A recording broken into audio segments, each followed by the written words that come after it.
Ay, sarap magkape.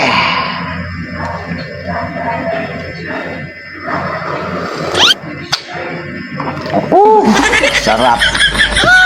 Uy.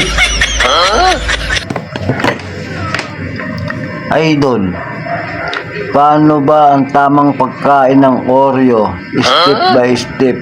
Pambihira naman. Anong klase tao to? Pagkain ng Oreo, hindi mo alam. Ano ba naman yan? Kailan ka ba pinanganak? Taga saan planeta ka ba? What? Kung hindi lang kita follower, hindi ko sasagutin ng tanong mo. Wala ba ibang tanong? Ano kung may kwenta? Wala naman kakwenta-kwenta tanong mo.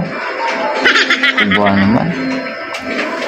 Pero sige, sasagutin ko pa rin. Gusto mo pa? Step by step pa.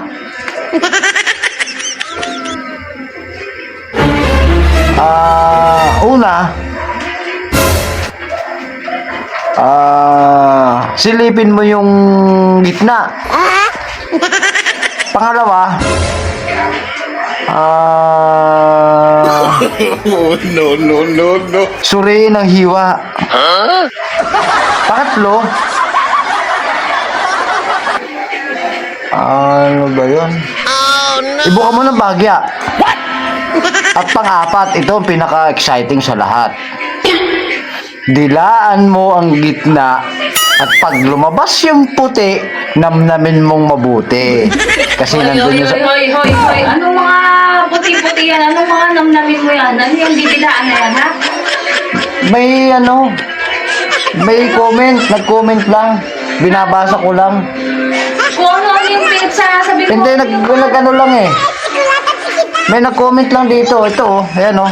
O, ano yun? Ano yung mga didilaan na yan? Ito nga, may nag-comment nga eh. Ito, may nag-comment nga. Binabasa ko lang yung comment. Nagpapaturo. Mais ka sa amboy, ha? Nagpapaturo nga eh. Hindi naman ano eh. Palagay mo sa akin. Ayan o. Papaturo nga yung tao eh.